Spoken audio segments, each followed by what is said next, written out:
ایک ویرانے تالاب کے کنارے گھنی جھاڑیوں میں ایک بطخ کا گھر تھا۔ وہ ہمیشہ اپنے بچوں کو ساتھ لے کر باہر نکلتی تھی، لیکن جب بچے بڑے ہو گئے تو ایک دن اس کے سب سے بڑے بچے نے کہا، ماں، کیا میں اکیلا باہر جا سکتا ہوں؟ بطخ نے کچھ دیر سوچا، پھر سر ہلا کر بولی، ہاں، مگر خیال سے جانا، اور راستے میں جو بھی ملے اسے سلام ضرور کرنا۔ بطخ کے بچے نے خوش ہو کر ماں کا شکریہ ادا کیا۔ اور مسکراتا ہوا گھر سے نکل گیا۔ باہر آ کر وہ بطخ خوش تھا اور ادھر ادھر دیکھتا چلا جا رہا تھا کہ اس نے ایک درخت پر ایک چڑیا کو بیٹھے دیکھا تو کیں کیں کر کے اسے سلام کیا۔ چڑیا جواب میں بولی، چوں چوں۔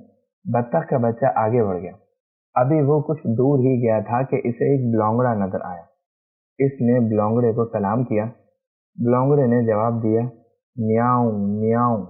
بطخ کے بچے نے حیرت سے اسے دیکھا اور آگے چل دیا۔ اچانک ایک جھاڑی کے پیچھے سے ایک کتا نمودار ہوا۔ بطخ کے بچے نے فوراً اسے سلام کیا۔ کتے نے زور زور سے بھوں بھوں کیا اور ایک طرف بھاگ گیا۔ بطخ کے بچے نے حیرت سے کندھے اچکائے اور آگے بڑھ گیا۔ وہ سوچ رہا تھا، یہ سب میری طرح کیوں نہیں بول رہے؟ ابھی وہ چند قدم ہی چلا تھا کہ اس نے پروں کی پڑپڑاہٹ کی آواز سنی۔ اس نے اوپر دیکھا تو ایک کوا اڑتا نظر آیا۔ اس نے آواز لگائی، سلام میاں کوے۔ کوے نے نیچے دیکھا اور کائیں کائیں کرتا دور چلا گیا۔ بطخ کے بچے کا سفر جاری تھا۔ کچھ دیر بعد اسے ایک بکری ملی۔ اس نے اسے بھی سلام کیا۔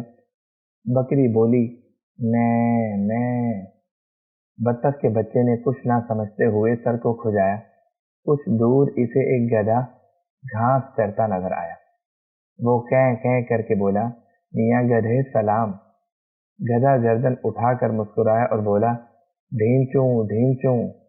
او ہو، یہ سب میری طرح کیوں نہیں بولتے؟ بطخ کا بچہ بڑبڑایا۔ پھر اس نے ایک کبوتر کو دانا چگتے دیکھا۔ اس نے اسے بھی سلام کیا۔ کبوتر نے گردن اٹھا کر اسے دیکھا اور بولا، غٹرغوں غٹرغوں۔ یہ کہہ کر وہ جلدی جلدی دانا چگنے لگا۔ بطخ کا بچہ کچھ آگے بڑھا تو دیکھا ایک درخت پر شہد کی مکھیوں نے چھتا بنا رکھا ہے۔ اس نے انہیں بھی سلام کیا۔ انہوں نے پلٹ کر اسے دیکھا اور بولی، دھن دھن۔ بطخ کے بچے نے آہ بھری کہ اسے ایک مرغا ملا۔ سلام کے جواب میں وہ بولا، کوکڑو کو۔ ارے تم میری طرح کیوں نہیں بولتے؟ بطخ کا بچہ چلایا۔ مرغا پھر بولا، کوکڑو کو۔ پھر اسے ایک کنویں کے پاس ایک مینڈک نظر آیا۔ اس نے سلام کیا۔